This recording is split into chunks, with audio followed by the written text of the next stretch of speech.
I got a wool blue shirt, it suits me just fine. I like the way it feels, so I wear it all the time.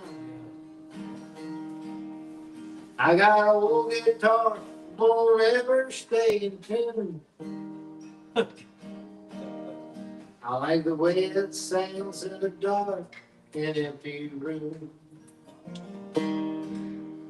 I got an old pair of boots, and they fit just right. Well, I can work all day and I can dance all night. I got an old used car, it runs just like a top. I get the feeling that they never gonna stop. Stuff that works,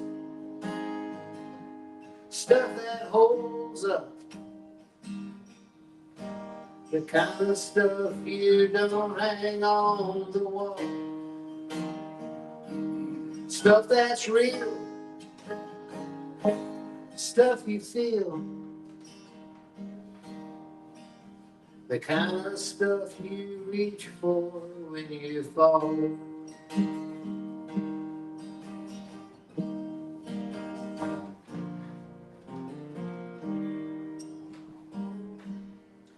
Got a pretty good friend who seen me at my worst. You can't tell if that's a blessing or a curse. But he always shows up when the ships are down. And that's the kind of stuff I like to be around. Stuff that works, stuff that holds up, the kind of stuff you don't hang on the wall. Stuff that's real, stuff you feel, the kind of stuff you reach for when you fall.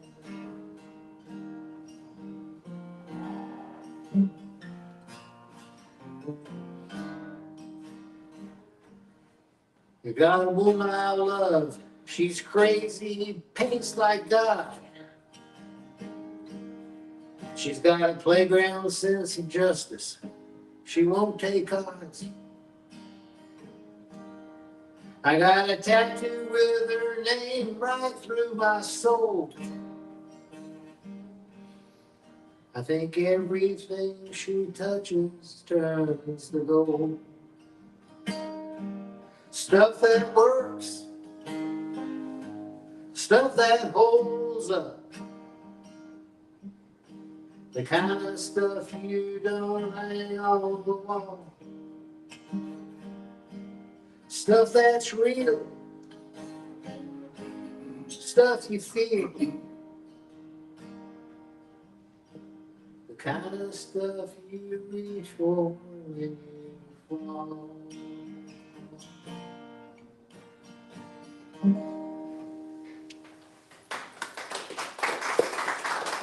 Thank you, Doug. We're pleased to have Doug with us this morning. Thanks for providing the music, and welcome. Good Sunday morning to you. Welcome to Presbyterian Church of the Covenant here in Greensboro. For those online, athinkingchurch.org, that should be on your screen somewhere. You can find out a lot more about us there. We hope you will. And if you're able to make a small donation, help us stay online. Those that are here, as always, basket is right over there next to the door. We won't be passing that around. We are glad to have everybody here. It's a lovely Sunday morning, just a little humid, but not bad at all. I'm going to start with two readings this morning. The first, we're going to continue on this series of stories that we've heard that might have different meanings than what we've always been told they mean. This one you are going to be familiar with, maybe not the first part I read, but you'll definitely be familiar, probably be familiar with both, but you'll definitely be familiar with the second part. It comes from the Gospel of Mark, chapter 12, verses 38 through 44. And as always, I'll be reading from the New Revised Standard Version, the updated edition of that. Hear now these words. And the he here is Jesus. As he taught, he said, beware of the scribes who like to walk around in long robes and be greeted with respect in the marketplaces and have the best seats in the synagogue. I noticed that no one's sitting in the front seats. Might be related on that. Best seats in the synagogues and places of honors at banquets. They devour widows' houses, and for the sake of appearance, they say long prayers. They will receive the greater condemnation. It continues. He sat down opposite of the treasury and watched the crowd putting money into the treasury. This is the synagogue treasury. Many rich people put in large sums, but a poor widow came and put in 2 small copper pennies, coins, which were worth a penny. Then he called his disciples and said to them, truly, I tell you, this poor widow has put in more than all of those who are contributing to the treasury. For all of them have contributed out of their abundance, but she's contributed out of her poverty, has put in everything she had, all she had to live on. May we add blessing and understanding in the reading of those words. I do have a second reading I want to share with you. It comes from Robert P. George, and he is an American legal scholar, a political philosopher, and he has a very long title. The McCormick Professor of Jurisprudence and Director of the James Madison Program in the American Ideals and Institutions at Princeton University. This comes from an article he wrote entitled The Natural Law Foundation of International Human Rights and Religious Freedom. It was actually published on the Heritage Foundation. He had this to say. You don't need to be really pretty or really smart or really strong or any of those things. You merely need to be a human being. The weakest, the most vulnerable, the outcast, the suffering person, the homeless woman, the mentally ill, or the drug-addicted man living under a bridge, the individual at the dawn of life, even in the womb, or approaching the end of life, all have basic human rights. None is superior or inferior to any other in basic dignity on account of race, sex, ethnicity, age, size, location, mental capacity, physical ability, stage of development, or condition of dependency. All have and have equally human rights. Now, if there is such a thing as rights we have simply in virtue of humanity, it must be because there's something very special about our humanity. It's that very special thing, that very specialness that we refer to in using the fairly modern term human dignity. It refers to the intrinsic worth or value, or to use a religious term, the sacredness of human beings. In other words, human beings are not just means to others' ends or to other people's ends. They are not cogs in the wheel of a larger collectivity, for example, like the state or the fatherland or the future communist utopia or what have you. On the contrary, human beings are ends to which other things, including other institutions, legal systems, political system, education systems, are means. Human beings do not exist to serve these institutions. Rather, they exist to serve human beings. So, ask for another song.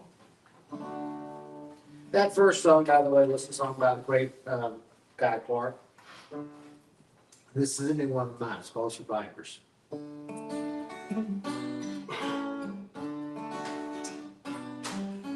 Looked into the mirror didn't like what he saw. No beginning, no ending, no why, no because.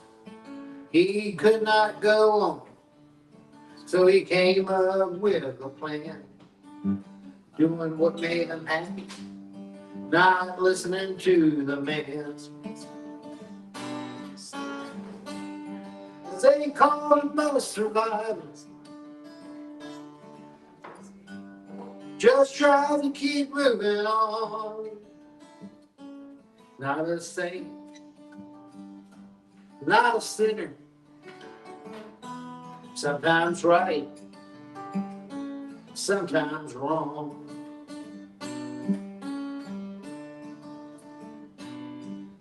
She dressed and fed her children for nigh on 11 years. And when he left her for another, she had no time for tears.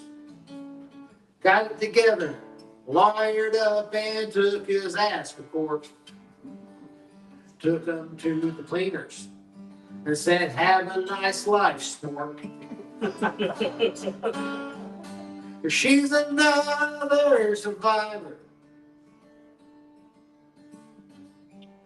that just kept moving on. Not a saint, not a sinner, sometimes right,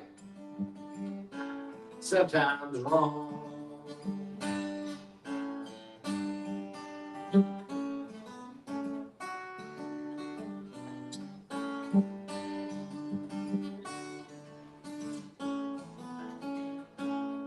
We rejoiced and we suffered. We laughed and we cried. We feel joy and heartache. We live until we die. Yet through all our travels, below and above, we find time for connection. We find time for love. We are all survivors. We gotta keep moving on. Sometimes saints, sometimes sinners, sometimes right, sometimes wrong. Sometimes right, sometimes wrong.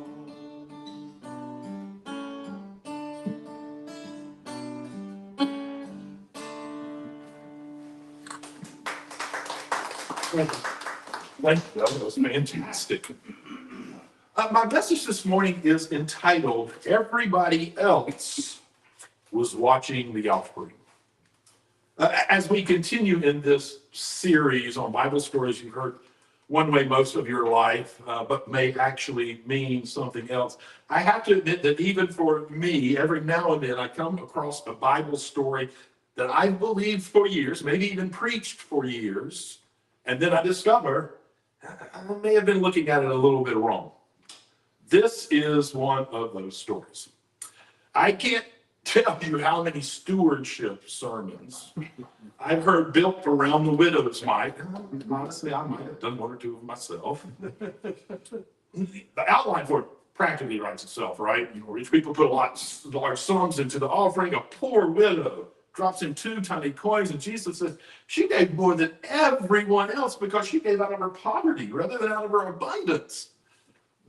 Then you just move on to the application of it. Be like the widow, give sacrificially, trust in God, in the sermon, right? It's such a familiar interpretation that most people don't even stop to question the interpretation. But this week, I found myself asking a question that I'd never really asked of this story before. Not the question of what did the widow give, but why do we assume when Jesus talks about a smile? I mean, think about it. If an elderly woman walked into Church of the Covenant next Sunday, waited until nobody was looking, and then quietly slipped her last $2 into the offering basket over there, what would we do? Would we clap? Would we say, now that's faith? I gotta say, I sure hope not. I really don't think we would. I hope one of us would quietly just walk over to her and say, you don't need to do that. Let us treat you to lunch instead. And while we're at it, let's talk about if you need anything else. Because that's what love would do. That's what love would do. So why do we assume that Jesus does something different in this story? I mean, whenever the way we've interpreted a Bible story leads me to act differently than what I think Jesus would act. Well, when that happens, I get a little curious.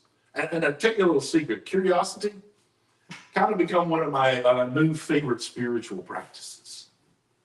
So let's get curious together about this. Now, here's something I had really kind of not noticed very well before. This story doesn't begin with the widow. It begins, as we heard, with a few verses earlier where Jesus is talking about religious leaders. And listen to what he says. Because of the scribes, who like to walk around in long robes, who like the places of honor, who say long prayers for appearance sake. Then he says something that should stop us in our tracks. He says, they devour widows' houses. They devour widows' houses. That's not even subtle. Jesus doesn't say that, no, they're a little misguided.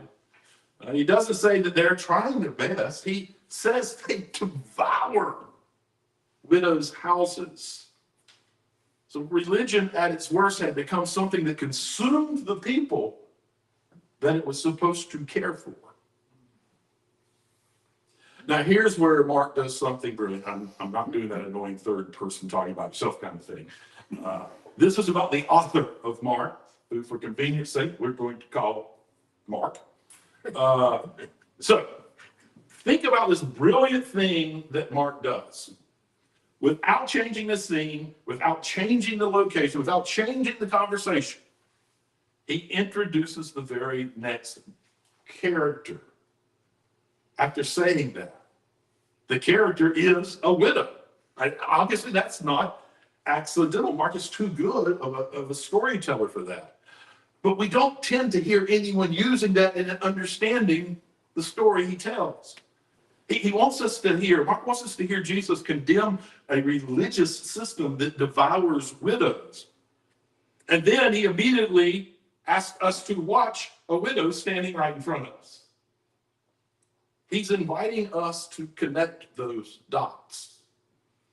The widow walks over to the treasury. She reaches into whatever little pouch she is carrying, and she drops in 2 tiny coins. And Mark even tells us how much they're worth, and well, it's almost nothing that they're worth.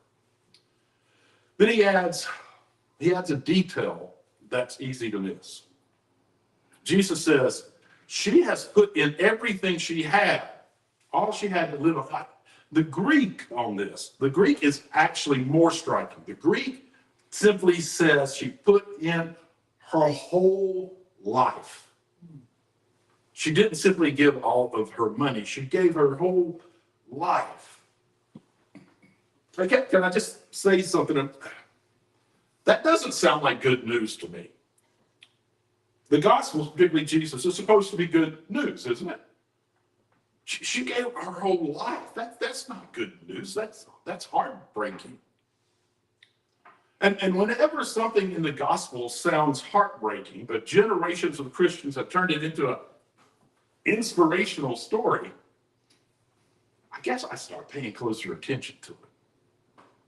Over the last several decades, a number of, turns out, New Testament scholars have suggested that we have been reading this passage almost backwards. Scholars like Addison Wright have argued that Jesus isn't holding the widow up as an example. He says he's holding the temple up as an indictment. Think about the order of the story. Jesus condemns leaders who devour widows. Then he points to a widow who has almost nothing left. Maybe Mark isn't changing the subject in between those 2 readings like it tends to get preached. Maybe he's illustrating it. Maybe Jesus isn't saying, look how wonderful this widow is. Maybe he's saying, look what this system has done to her. Y'all, those are two very different sermons there. One asks us to admire the widow. The other asks us to question the institution. And honestly, I think the second one, that second question sounds a whole lot more like Jesus, doesn't it? All right. It is that time again. I'm going to ask you to turn to something. My introverts, I feel you. You know what to do. Turn to someone near you. Spend a few minutes talking about this. Can you think of a time when a good institution, say a church, a school, a business, even a family, slowly began asking more from the people than it was giving back to? So talk about what happened. How did you know something had shifted? Take a few minutes to think about it and share with somebody. And it might be that just one person has that story, but think about it for a minute and share. And I'll call you back in a couple minutes.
Let's wrap this conversation up. It comes back here. I actually love that it's so hard to get y'all to stop talking to each other. It's fantastic. So think about what various folks probably just talked about. I bet there were stories about churches and businesses and schools and families, maybe even governments. I don't know. Different places, different circumstances, but they all have something in common. They started with good intentions. Somebody saw a need, somebody wanted to help, somebody believed people mattered, and then little by little, something shifted. The institution became the thing that had to be protected. The mission became protecting the organization instead of serving people in the organization, the people that the organization was created to serve. You know, I don't think that kind of thing tends to happen overnight. I don't think anybody wakes up one morning and says, hey, you know what? Let's stop caring about people. It happens one small decision at a time, one compromise at a time, one budget meeting at a time, one policy at a time, until one day, everybody is protecting the institution, and hardly anybody is noticing the widow. That's why I've become so interested in what I call behavioral theology. As we've talked about, behavioral theology starts with a simple observation. If I really want to know what somebody believes, I don't start by asking them what they believe. I watch them. Not because words don't matter, words do matter. But because behavior tells us which words have actually taken root. And I think the same is true of churches and denominations and nonprofits and governments, even institutions. Every institution has a behavioral theology. Not just the theology written on its constitution or on its webpage. The theology revealed by its behavior. If you'd asked those religious leaders what they believed in this story, I suspect they would have given beautiful answers. We believe in justice. We believe in mercy. We believe in caring for widows. They probably could have quoted chapter and verse about it, but if you'd ignored everything they said and simply watched what happened to that widow, you would have learned their actual theology. Because theology isn't only something we confess, it's something we practice. Behavior is where belief becomes visible. Behavior is where belief becomes visible. And here's what I can't get out of my mind. Everybody else was watching the offering. Jesus was watching the widow. Everybody else saw 2 little coins. Jesus saw an entire life. Everybody else measured the gift. Jesus measured the cost. Everybody else noticed the treasury. Jesus noticed the person. But I've wondered how often we do the opposite. How often do we become fascinated by the offering and forget about the widow? Maybe not literally. I don't think literally at all, really. Maybe it's the volunteer who's been carrying the church for years and is quietly exhausted. Maybe it's the caregiver who never asks for help because everyone assumes they're doing just fine.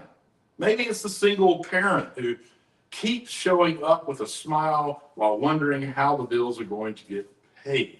Maybe it's the teenager who is sitting by themselves wondering if anyone is going to notice them.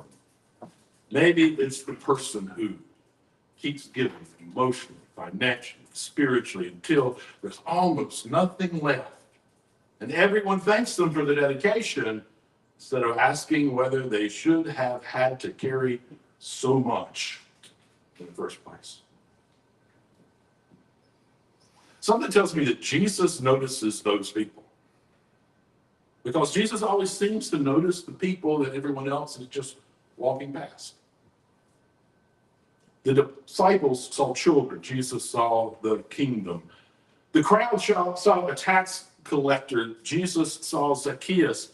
The religious leaders, they saw a sinner. Jesus saw the daughter of Abraham. The empire saw another criminal nailed to a cross, and Jesus saw someone that was worth forgiveness.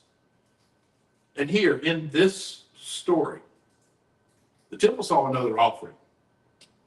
Jesus saw the widow. Okay. One more time, turn to somebody. And here's the question. What are some behaviors that tell you a church is watching the widow instead of just watching the offering? In other words, what tells you that people matter more than programs? That belonging matters more than budgets? That compassion matters more than appearance? Take a couple of minutes and discuss that.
I'm sure.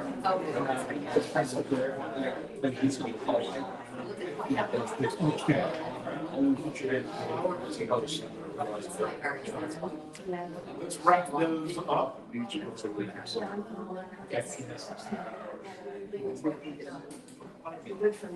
So, you know what I kind of love about the answers to that kind of question? Nobody ever says, oh, well, they have the biggest sanctuary. Nobody says they have the largest budget. Nobody says they've mastered the latest church growth strategy.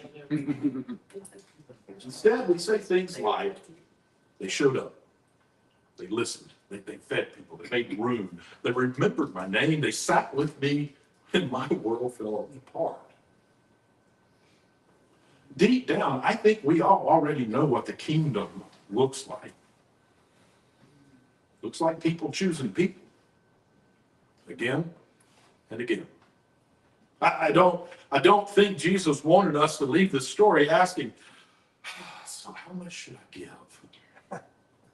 I think he wanted us to leave asking, what kind of religion asked a widow to give her last 2 coins? Those are very different questions. One makes the widow the hero. The other asks whether the institution has forgotten why it exists.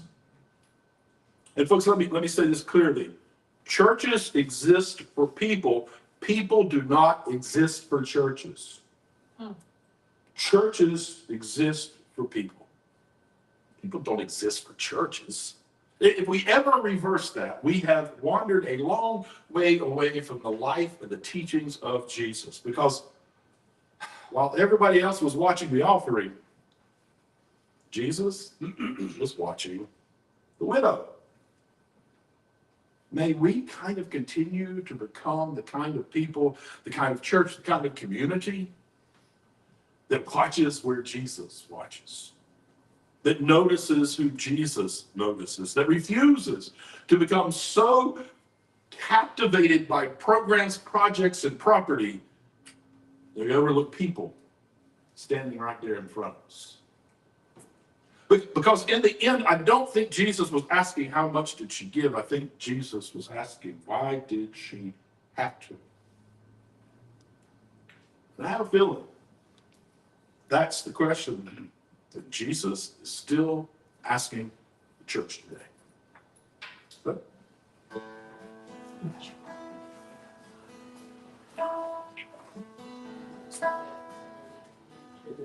You find yourself paralyzed with grief and with fear, crying in the wilderness, thinking no one's there to hear. I'll be there to listen. I'll be there to hold your hand. I'll be there to share your burden and help you understand. You're not alone, not so alone. One thing I know for certain, a lot of us are hurt, and alone. Not so alone. When it gets too much to bear, just reach out, I'll be there. Not so alone.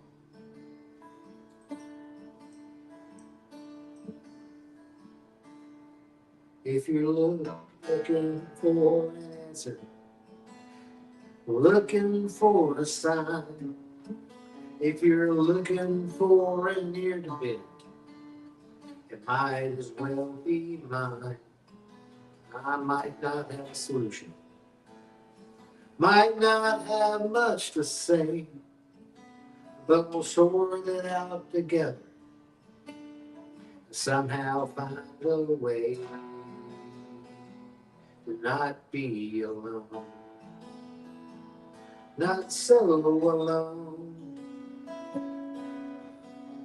As simple as it seems, we can't give up on our dreams. We're not alone. Not so alone. We're all worth celebrating. Nothing's gained from all this hating. Not so alone.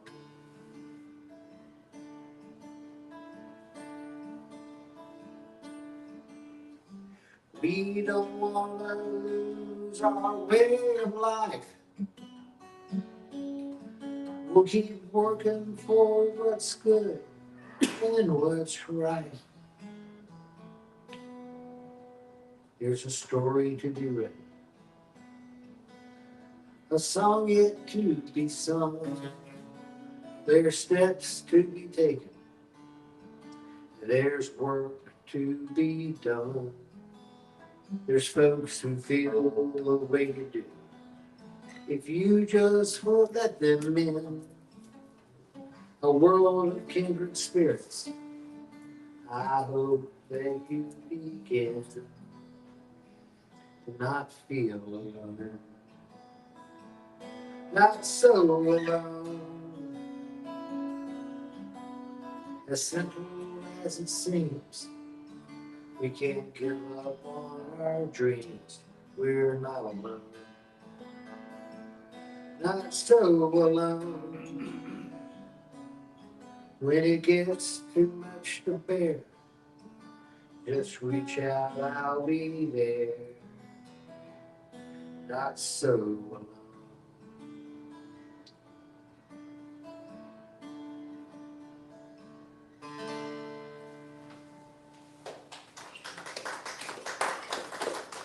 So imagine the audacity of reading a scripture about scribes who pray long prayers and then praying a long prayer. I think I'm going to get away with it because, like I said, it doesn't have to be a prayer to you. It'll be a meditation, a moment just to grab some words you need. Let's bow our heads together. There is so much that competes for our attention. The loudest voices, the biggest success, the newest ideas, the brightest lights, the largest crowds. It is easy to notice what the world has taught us to notice. And it's just as easy to overlook the quiet courage of those who keep showing up, those who keep giving, those who keep carrying burdens few of us ever see, those who wonder if anyone notices how tired they have become. Yet again and again, Jesus seems drawn to the people that everyone else looks past. Not because they are projects to be fixed, but because they are people to be loved. May we learn to pay attention where Jesus paid attention. May our eyes be drawn less to appearances and more to people, less to success and more to suffering, less to buildings, budgets, and busy schedules, and more to belonging. May we remember that every institution, every church, every tradition, every ministry exists to help people become more fully alive. Whenever we forget that, may we have the humility to notice, the courage to change, and the grace to begin again. May our lives tell the truth about what we believe. May our church tell the truth about what it believes, not simply through the words we speak, but through the people we notice. The burdens we help carry, the dignity we help restore, the welcome we extend, the compassion we embody.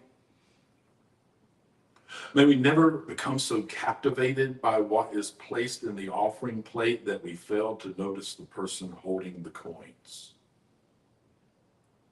May our hearts be formed more and more into the heart of the one who was always watching the widow. Amen. Receive this blessing. May you walk in harmony with one another and with creation, recognizing that we are one. And may you know love and happiness throughout your life. May you share that love and happiness with all of those you meet. Okay, is this the sing-along or there's one more? This is not the sing-along. This is not the sing-along. Okay, I just want to make sure I have my.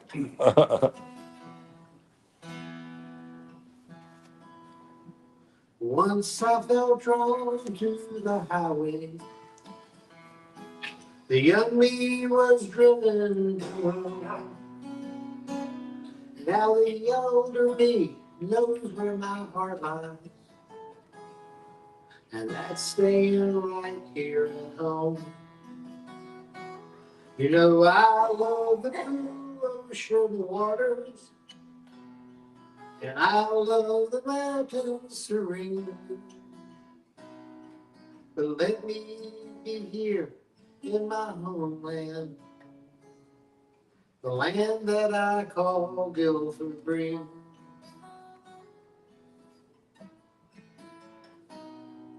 We'll gather on some neighbor's front porch, in the tavern or down on the farm.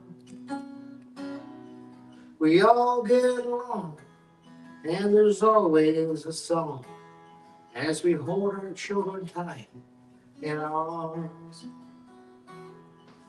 And I love the blue ocean waters, and I love the mountains serene. So let me be here in my homeland, the land that I call Guilford Green.